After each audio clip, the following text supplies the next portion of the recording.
Alright, let's dive into something that's been buzzing in the baseball world lately, the Red Sox acquiring Adley Rutschman and Jake Rogers. Now, I know what you're thinking, another trade, big deal, right? But here's the thing, this isn't just any trade. It's about catchers, and that changes everything. Personally, I think this is one of the most underrated aspects of the game. Catchers aren't just guys behind the plate, they're the quarterbacks of the pitching staff. And when you trade them mid-season, that's like swapping out your starting QB halfway through the NFL season. It's a whole different ballgame. What makes this really interesting is the unique challenge these guys face. Adley Rutschman, for instance, is stepping into a completely new environment. Fenway Park, new pitchers, new dynamics, it's a lot to take in. And here's the kicker, he's never been traded before. In my opinion, that adds a layer of pressure that most players don't have to deal with. It's not just about learning new signs or getting to know the clubhouse, it's about building trust with pitchers who are relying on you to call the game. That's a massive responsibility, especially when you're trying to help a team stay in contention. Now, let's talk about Jake Rogers. This guy's been traded twice in a week. Twice? If you take a step back and think about it, that's insane.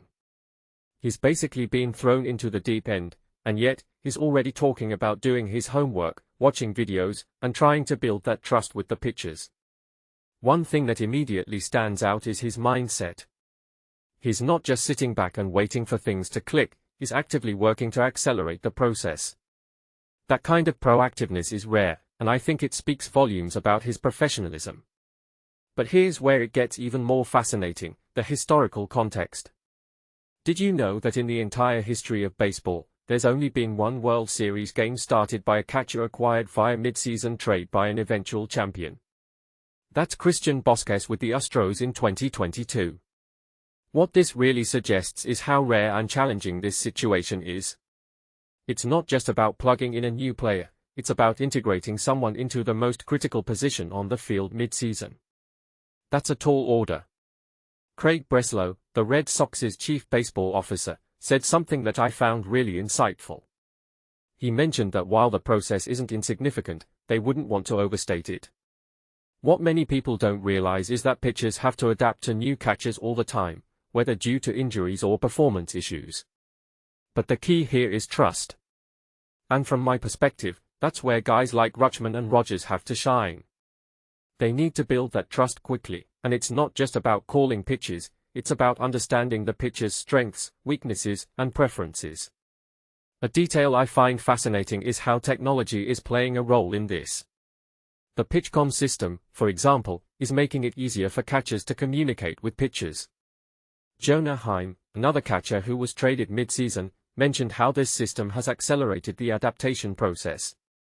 It's not a magic bullet, but it's a tool that's helping catchers like Rutschman and Rogers get up to speed faster. If you think about it, this is a perfect example of how technology is subtly changing the game, even in areas you wouldn't expect. Now, let's zoom out for a second. What does this all mean for the Red Sox? In my opinion, it's a high-risk, high-reward move. If Rutschman and Rogers can gel quickly with the pitching staff, it could be a game-changer. But if they can't? Well, it could be a long second half of the season. This raises a deeper question. How much can we expect from these guys? Rutschman, for instance, is on the injured list with wrist inflammation, which gives him some time to catch bullpens and get to know the pitchers. But is that enough? Personally, I think it's going to come down to how quickly they can build those relationships and how well the pitchers respond to their leadership. So, here's my closing thought, this trade isn't just about adding talent, it's about adding leadership and trust in the most critical position on the field. It's a bold move, and I'm excited to see how it plays out. But one thing's for sure, it's not going to be easy. What do you think? Can Rutschman and Rogers make this work, or is this too much to ask mid-season? Let me know in the comments below. Let's keep the conversation going.